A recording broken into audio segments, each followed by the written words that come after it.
Welcome to the Boring Podcast, the perfect companion for sleepless nights. If you find this episode helpful, please consider liking and subscribing. So, we're talking about bricks today. Bricks. Such ordinary things, really. You see them everywhere, but do you ever really think about them? Probably not. There are so many different types, though. I mean, not a huge amount, but enough. Enough to talk about for quite a while. I was looking at some brick samples earlier. Just looking. Not doing anything with them, just looking. They're quite fascinating, in their own way, you know? All those different shades of red and brown, and sometimes even gray or yellow. It's quite something. And the textures, too. Smooth, rough, somewhere in between. Yes, bricks. A very interesting topic for a sleepy evening. Yes, bricks. They are, there, everywhere, really. Holding up walls, making buildings stand. Quite the responsibility for such a small, rectangular object. We tend to take them for granted, I suppose. Just part of the scenery.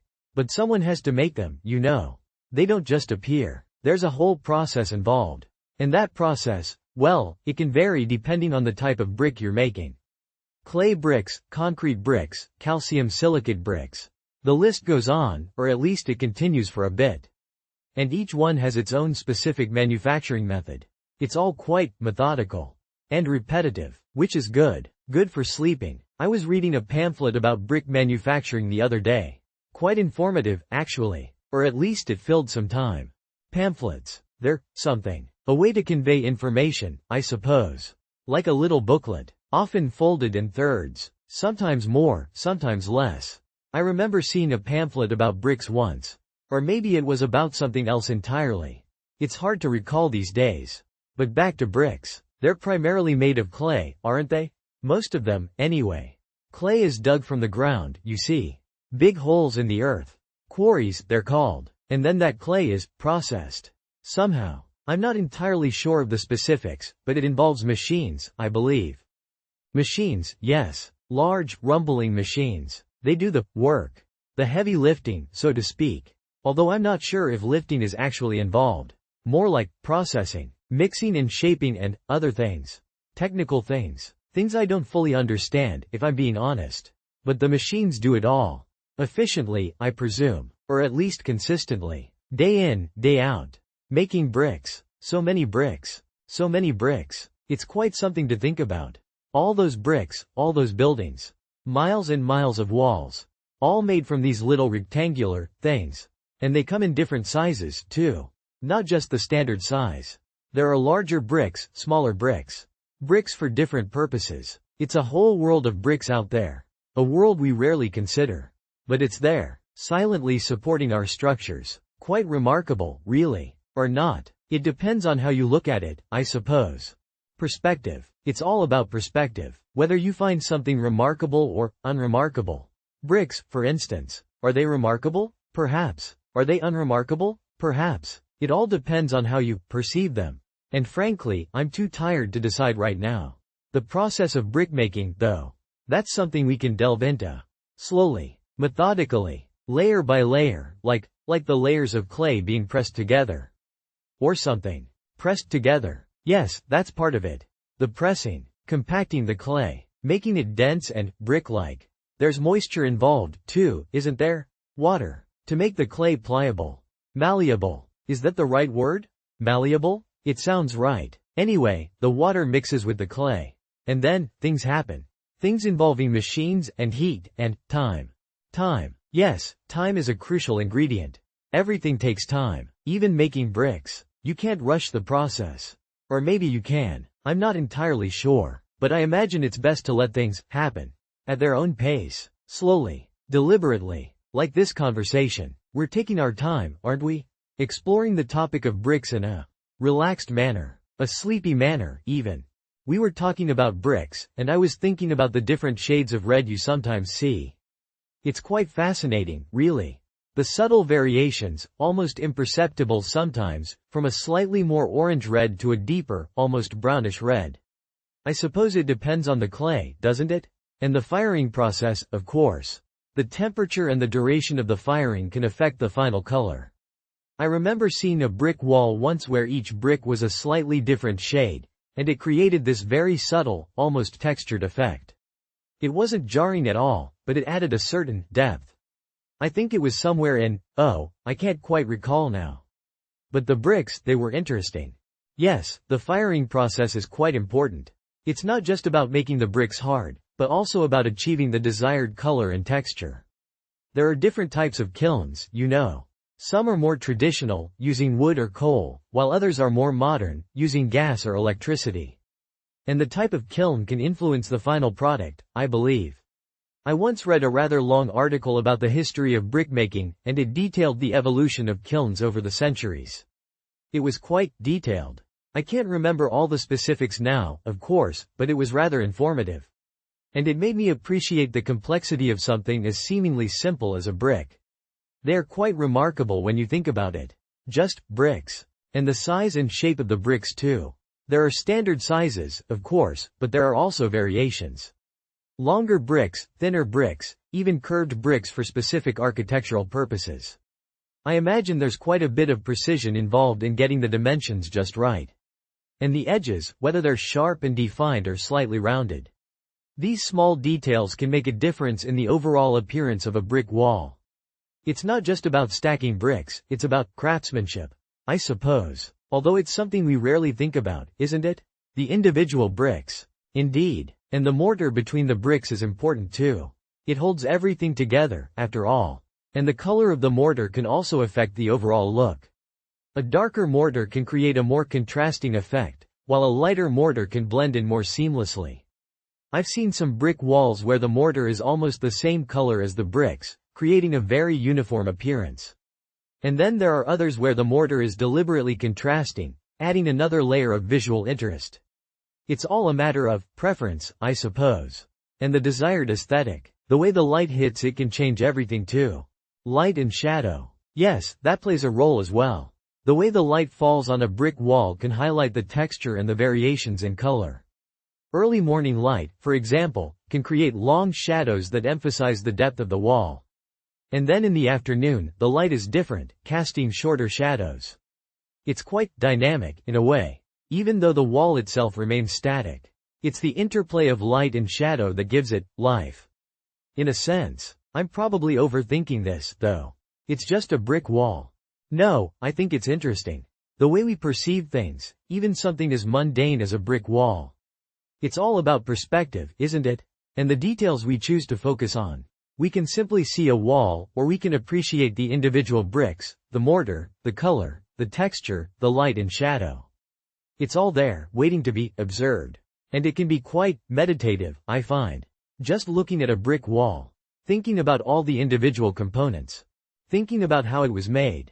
The clay being dug up, molded, fired, transported, stacked, mortared.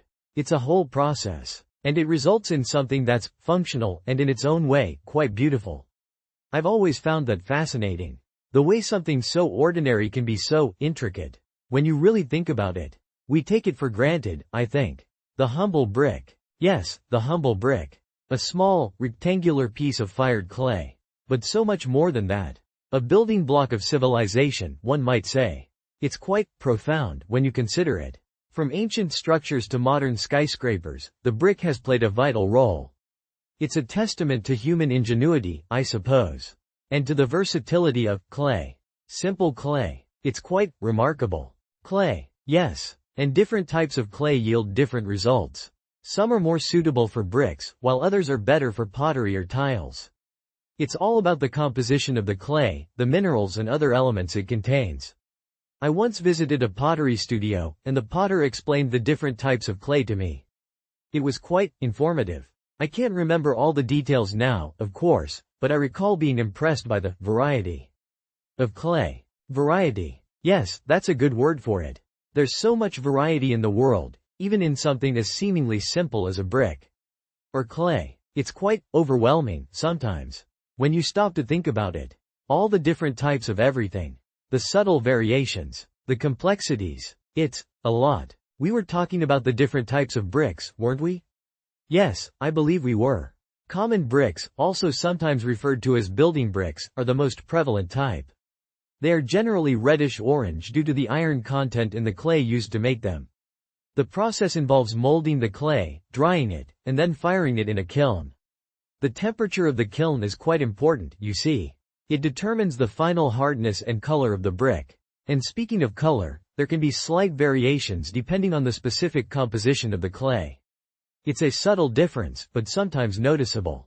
Now, where were we? Oh yes, the firing process. It's a rather lengthy procedure, quite lengthy indeed.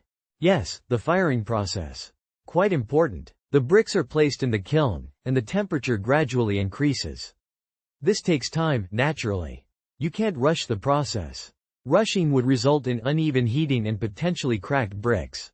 Nobody wants cracked bricks. Cracked bricks are less structurally sound. They are more prone to breakage under pressure. And that's not ideal, especially in a building. The temperature is carefully monitored and controlled throughout the firing process. It's a precise process. Precision is key in brickmaking, just as it's important in many other manufacturing processes. A slight deviation in temperature could compromise the integrity of the final product. This reminds me of, oh, never mind. Let's get back to the bricks. So, those common bricks, the ordinary building bricks, are generally made from clay. And clay is a readily available material, found in many parts of the world. It's extracted from the earth, you see, dug up and processed to remove impurities. These impurities can affect the quality of the brick. Small stones or organic matter. Things like that. They need to be removed. Once refined, the clay is mixed with water to achieve the desired consistency. Not too wet, not too dry.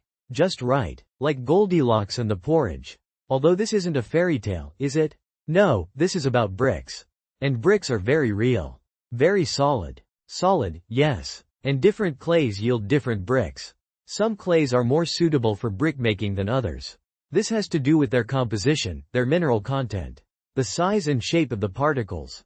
These factors influence the plasticity of the clay, its ability to be molded and shaped, and its ability to hold its shape during drying and firing. It's all rather fascinating, if you think about it. All these small details that go into making a simple brick. A simple, yet essential building block. Used for centuries, millennia, even. We mentioned the kiln earlier, didn't we? Yes, the kiln is where the magic happens, so to speak. Although it's not magic, of course. It's science. The application of heat to transform the clay from a soft, malleable substance into a hard, durable material. The heat drives out the moisture, hardens the clay, creates strong bonds between the particles. And the length of time in the kiln is important too. Not just the temperature. It has to be just right. Right. The duration of firing. Absolutely crucial. Too short a time, and the bricks won't be fully hardened. They'll be brittle, prone to cracking, and too long a time, well, that could lead to other issues. Overfiring, vitrification. The bricks might start to melt slightly, lose their shape, become distorted. Not ideal. Not ideal at all. So, the timing needs to be precise, carefully controlled, monitored, just like the temperature. So, the clay is molded, dried, and fired. 3 key stages in the brickmaking process. Each stage equally important, each stage contributing to the final product. A simple brick, but so much goes into making it. So much to consider. The type of clay, the moisture content, the temperature of the kiln, the duration of firing. It's a complex process when you break it down. Yes, a complex process. But a well-established one. Refined over centuries. From ancient times to modern manufacturing. The basic principles remain the same. Molding, drying, firing. Transforming clay into brick. A building material that has shaped civilizations. Literally. Think of all the structures built with bricks. Walls, houses, monuments. All thanks to this simple, yet remarkable material. So, we were talking about extruded bricks. The clay is pushed through a die, you see. Like squeezing toothpaste, only much slower and with clay. And the die shapes the brick. It's quite fascinating, really, when you think about the mechanics of it. The pressure, the consistency of the clay, the shape of the die. All these factors contribute to the final product. I once saw a documentary about brickmaking. It was quite informative, although I can't recall all the details now. Something about the drying process, I think. Or maybe it was about the firing process. It's all a bit hazy now, if I'm honest. Anyway, extruded bricks are quite common. You see them everywhere. Yes, extruded bricks are quite common. And they're often used for facing bricks, the ones you see on the outside of buildings. Because they can be made to very precise dimensions. which is important for aesthetics, I suppose. Although I've never really given it much thought. Bricks are bricks, aren't they? They serve a purpose. They hold up walls. And that's what matters, really. Unless you're an architect, perhaps. Then you might care more about the appearance of the bricks. The color, the texture, the size. I remember once trying to choose paint colors for my living room. It was quite a tedious process. So many shades of beige. It's quite remarkable, the variety of beige paint available these days. Beige is a very versatile color. It goes with everything, or so they say. I've always preferred slightly bolder colors, myself. But then, I'm not an interior decorator. Speaking of colors, bricks can come in a wide range of colors, depending on the type of clay used and the firing process. Some clays contain iron oxide, which gives them a reddish hue. Others are more yellowish, or even grayish. It all depends on the minerals present in the clay. It's quite a complex process, actually. The science of brickmaking. I once read a book about it. Or maybe it was an article.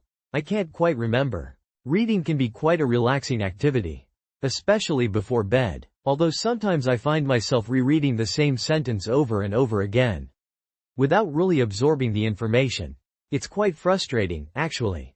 Especially if it's a particularly long sentence, with lots of commas and clauses, and subclauses. It can be quite a challenge to keep track of it all.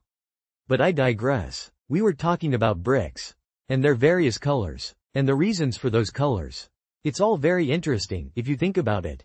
Indeed. And then there are the different sizes of bricks. Standard bricks, modular bricks, queen closers. It can all be quite confusing. Especially if you're not a bricklayer. Which, I assume, most people listening to this podcast are not. Unless they're listening while they work. Which is entirely possible, I suppose. People listen to podcasts in all sorts of situations these days. While they're commuting, while they're exercising, while they're doing the dishes. It's quite remarkable, really. The portability of audio entertainment. Yes, it's quite convenient. Being able to listen to podcasts wherever you are. I often listen to podcasts while I'm walking the dog. It helps to pass the time. Especially on long walks. Although my dog doesn't seem to care much for podcasts. He prefers the sounds of squirrels rustling in the trees. And the occasional barking of other dogs. Which is understandable, I suppose. Dogs have different preferences to humans. In many ways. Speaking of dogs, I once saw a dog carrying a brick in its mouth. It was quite a large brick, too. I don't know where it got it from, or why it was carrying it. It was quite a peculiar sight. I wondered if it was building a house, or perhaps a den, or maybe it was just playing. Dogs do enjoy playing with things. Sometimes even inanimate objects, like bricks. Bricks can be quite heavy. Especially the larger ones. I wouldn't want to carry one in my mouth. Or even in my hands, for that matter. Unless I had to. For some reason. Like building a wall. Or repairing a chimney. Although I've never actually built a wall. Or repaired a chimney. I've always left that sort of thing to the professionals. They know what they're doing. Unlike me. Yes, professionals are generally better at things than amateurs. That's why they're professionals. They have the training and experience. And the tools. Specialized tools are often required for certain tasks. Like bricklaying, for example. Trowels, levels, spirit levels, brick hammers. The list goes on. I once saw a documentary about the history of tools. It was quite fascinating. Though, I can't recall the specifics. Documentaries can be quite informative. You can learn a lot from them. About all sorts of things. From the history of tools to the mating habits of deep-sea creatures. The possibilities are endless. I find nature documentaries particularly interesting. Though sometimes they can be a bit slow-paced. Which I suppose isn't necessarily a bad thing. Sometimes it's nice to just relax and watch something calming. Like a documentary about the migration of butterflies. Or the growth of plants. So, we were talking about bricks, and, you know, there are different kinds. We mentioned common bricks, the standard ones, often reddish-orange, sometimes a bit paler. They're made from clay, usually baked in a kiln. I think we talked about the kilns earlier, how they're these big ovens, and the heat hardens the clay. It's quite a process, really, when you think about it, all that goes into making a simple brick. And the color, yes, the color comes from the minerals in the clay, like iron oxide, which gives it that reddish hue. Sometimes you see bricks that are more yellow or brown, and that's just variations in the clay composition, I suppose. It's quite fascinating in a way, isn't it, the nuances of brick production. Yes, the clay, it's dug from the earth, isn't it? Large excavators, I believe, are used for that process. Then it's transported, probably on lorries, to the brickworks. And there, they mix it with water, just the right amount, not too much, not too little, to achieve the correct consistency. It's a delicate balance, I imagine. Too wet, and it's too soft, too dry, and it crumbles. They have to get it just right. And then, they shape the bricks, using molds, I presume. Rectangular molds, to give them that classic brick shape. It's all very precise, very methodical. Each brick, essentially identical to the next. It's quite remarkable, really.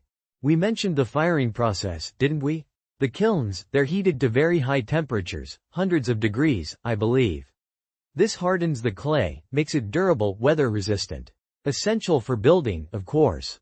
Imagine bricks that crumbled in the rain. That wouldn't be very practical. So the firing is crucial. It transforms the soft clay into a hard, solid material. A material strong enough to build houses and walls and all sorts of structures. And they can last for centuries, some of these bricks. Quite amazing, when you think about it. And there are different sizes, too. Standard sizes, of course, but also variations depending on the region or the specific use. Some are longer, some are thinner. I suppose it depends on what they're being used for. And the color, yes, we talked about the color. It can vary quite a bit, depending on the clay, like you said. The minerals in the clay influence the final color.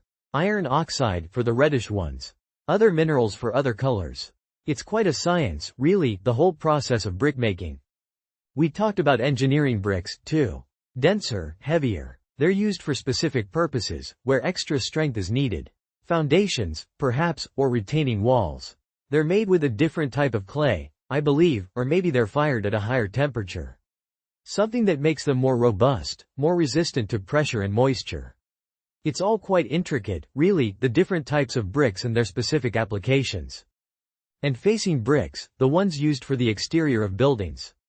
They're often smoother, more aesthetically pleasing. They come in a wider range of colors and textures. It's about the appearance, the visual appeal. Making a building look nice. It's not just about structural integrity, it's about aesthetics, too. The right brick can really enhance the look of a building. It's quite an art, really, choosing the right brick. Yes, and remember we discussed how bricks are laid. Mortar, that's the key. A mixture of cement, sand, and water. It binds the bricks together, creates a strong, stable structure. It's quite a messy job, I imagine, working with mortar. But it's essential, it holds everything together, literally. Without mortar, the bricks would just be a pile of, well, bricks. And that wouldn't be very useful, would it? It's all quite a process, from digging the clay to laying the finished bricks. So many steps involved, so many details to consider. The type of clay, the firing temperature, the size and shape of the bricks, the color, the mortar. It's quite fascinating, really, when you think about it. All that goes into making something as seemingly simple as a brick. So, we were talking about bricks. And how they're made. It's quite a process, actually. More involved than you might initially think. You start with clay, of course. But not just any clay. It has to be the right kind of clay. The type that's suitable for brickmaking. Which, you know, isn't all clay. Some clay is better for pottery. Or sculpture. But for bricks, you need a specific kind. Of brick-making clay. And this clay is often mixed with other things. Things like sand, or shale. Sometimes even ash. It depends on the specific type of brick being made. And the desired properties, of course. Because different bricks have different properties. Different strengths and weaknesses. And different colors, too. Which is something we might discuss later. If we have time. Yes, the composition of the clay mixture is quite important. Vital, even. It determines the final characteristics of the brick. Things like its durability, how well it insulates, and its resistance to weathering. Weathered bricks can look quite interesting, actually. With the moss and lichen growing on them. But that's a different topic. Back to the clay mixture. The proportions of the different ingredients must be carefully controlled. Too much sand, and the brick might be too brittle. Too little, and it might be too soft. It's a delicate balance. A precise science, really. And it's been refined over centuries of brickmaking. People have been making bricks for a very long time. A very, very long time. It's quite fascinating when you think about it. Indeed. And once the clay mixture is just right, it needs to be shaped. This can be done in a few different ways. There's extrusion, where the clay is pushed through a mold, like squeezing toothpaste out of a tube. Sort of. Then there's molding, where the clay is pressed into a mold, like making sandcastles but with clay. And a proper mold, not just a bucket. Then there's the soft mud process, where the clay is, well, soft and muddy, and pressed into a mold. These are the most common methods, although there are others, less common ones, but we won't go into those now. Perhaps another time. Right. And after the bricks are shaped, they need to be dried. This is a crucial step, because if the bricks dry too quickly, they can crack. So they need to be dried slowly and evenly, often in a controlled environment, sometimes in the open air if the weather is suitable. Not too hot, not too cold. Just right, like Goldilocks and the Three Bears. But with bricks. And drying, not porridge. Although, speaking of porridge, no, never mind. Back to the bricks. The drying process can take several days, or even weeks, depending on the climate and the type of brick. Yes, drying is important. Very important. And once the bricks are dry, they're ready for firing. This is where they're heated to a very high temperature. In a kiln, a special oven for bricks. And other things, too. Like pottery and ceramics. But we're talking about bricks. The high temperature hardens the clay and turns it into a brick. A proper, solid brick. This process can take quite a while, too. Several hours, at least. Maybe even a day or two. Depending on the kiln, and the temperature, and the type of brick, of course. Exactly. The firing process is essential. It transforms the soft, pliable clay into a hard, durable brick. Suitable for building walls, houses, chimneys. All sorts of things. The temperature inside the kiln can reach over 1,000 degrees Celsius. That's very hot. Hot enough to melt many things. But not bricks. Not yet, anyway. They get very hard, though. Very, very hard. And they change color, too. Depending on the clay and the temperature. Which, as you mentioned earlier, is something we might discuss later. Yes, the color of bricks can vary quite a bit. From a pale cream to a deep red. Even brown or gray. It depends on the minerals in the clay. And the temperature of the kiln. And the firing process. Different firing processes can produce different colors. Even with the same clay. It's quite remarkable, really. How many variables there are in the brick-making process. So many factors that can influence the final product. It's a complex process, really. More complex than you might think. Indeed. And after the bricks are fired, they're cooled. Slowly. Very slowly. To prevent cracking. Just like the drying process. Slow and steady. That's the key. And then, finally, they're ready. Ready to be used. To build things. Big things and small things. Walls and houses and, well, all sorts of things. It's quite a journey. From clay to brick. A long and complicated process. But the result is something strong and durable. Something that can last for centuries. Even millennia. It's quite impressive, really. We were talking about the firing process, I think. And how different temperatures result in different colors and strengths. It's quite a long process, you know, the firing. They have to be stacked just so in the kiln, not too close together but not too far apart either. There's a specific science to it, I suppose, although I've never really looked into it myself. I imagine there are entire books dedicated to the proper stacking of bricks in a kiln. Someone, somewhere, probably has a PhD in brick stacking. It's just something to think about as you drift off. The subtle variations in temperature and airflow within the kiln, impacting the final product. It's rather fascinating, in a very uneventful sort of way. Like watching paint dry, only with bricks. Yes, the stacking is crucial. And the type of kiln, too. There are different kinds, you see. Some are more modern, some are more traditional. And the fuel source can also affect the final product, whether it's wood-fired, gas-fired, or electric. Each method imparts its own subtle nuances to the brick, almost imperceptible, really. I recall reading something about the history of brick kilns once. It was quite a dense text. I can't remember the specifics now, but it went into great detail about the evolution of kiln design over the centuries. From ancient times to the present day. A very long history. It makes you think about all the bricks that have ever been made, all those fired clay rectangles. Rectangles, yes, mostly. But there are other shapes as well. You have your standard rectangular bricks, of course. But then you have paving bricks, which can be different sizes and shapes. And then there are those decorative bricks, with rounded edges or intricate patterns. They are sometimes used for architectural details. I've seen them used around doorways and windows. It's a subtle way to add visual interest, I suppose. Although, too much ornamentation can be overwhelming. It's a delicate balance. A matter of personal preference, really. And the color variations, too. From the pale cream of a low-fired brick to the deep red of a higher temperature. And then there are the browns and the grays and even some blues and greens, depending on the minerals in the clay. It's quite remarkable, the range of colors you can achieve. It all depends on the composition of the clay and the firing process.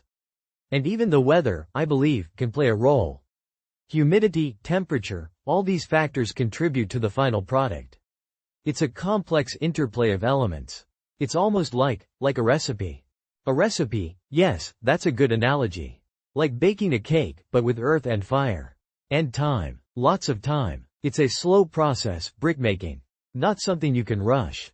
It requires patience and attention to detail. And a certain acceptance of the imperfections. Because no two bricks are ever truly identical. Each one is unique, with its own subtle variations in color and texture. Like snowflakes. Or grains of sand. Snowflakes and grains of sand.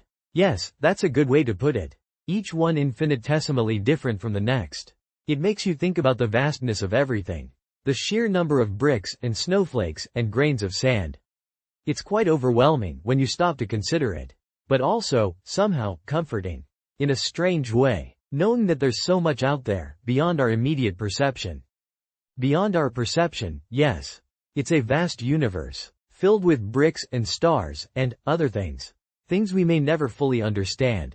It's a humbling thought. And a rather sleepy one, too. All these endless variations and possibilities. It makes you want to just close your eyes and drift off. Drift off, yes. Into the vastness. Surrounded by bricks and stars, and silence. Just drifting. Slowly, peacefully, into sleep. So, as we were saying, the firing process is quite something. You have these kilns, and they're quite large, often. And the bricks are placed inside, meticulously arranged, I suppose, though I've never personally arranged bricks in a kiln. The temperature needs to be just so, not too hot and not too cold, a Goldilocks temperature, you might say, though I'm not sure if that analogy is entirely apt. And it takes a while, this firing process. Sometimes days, I believe. Or perhaps hours. It depends, I suppose, on the type of kiln and the specific type of brick being fired. There are so many variables to consider. It's all quite involved, really. More than one might think. Yes, the variables. One could spend a considerable amount of time just contemplating the sheer number of variables involved in brickmaking. The composition of the clay, the moisture content, the temperature of the kiln, the duration of the firing, the size and shape of the brick itself. It's quite overwhelming when you stop to consider it all. And then there's the cooling process, which is also quite important, I gather. You can't just take the bricks straight out of the kiln, that wouldn't do at all. They need to cool down gradually, or they might crack, I imagine. It's a delicate process, this whole brick-making affair. Delicate indeed. And then there's the color of the bricks, which can vary so much. You have your reds, your browns, your yellows, even some grays and blacks depending on the minerals in the clay. It really is quite remarkable. I remember seeing a house once that was built with these beautiful, deep red bricks. They had a slight sheen to them, almost like they were glazed. I wonder how they achieved that effect. It's probably a very specific firing technique. The sheen, yes, I've noticed that too. Some bricks are quite matte, while others have that subtle gleam. It likely has to do with the composition of the clay, or perhaps the finishing process. Some bricks are tumbled, I believe, to smooth out the edges. Or perhaps they apply a sealant of some kind. I'm not entirely sure, to be honest. It's a rather niche area of expertise. Niche indeed. And then there's the mortar, of course, which holds the bricks together. That's a whole other topic entirely. Different types of mortar, different mixing ratios, different application techniques. It's all quite fascinating, in a way. Or perhaps not fascinating, exactly, but certainly something to think about.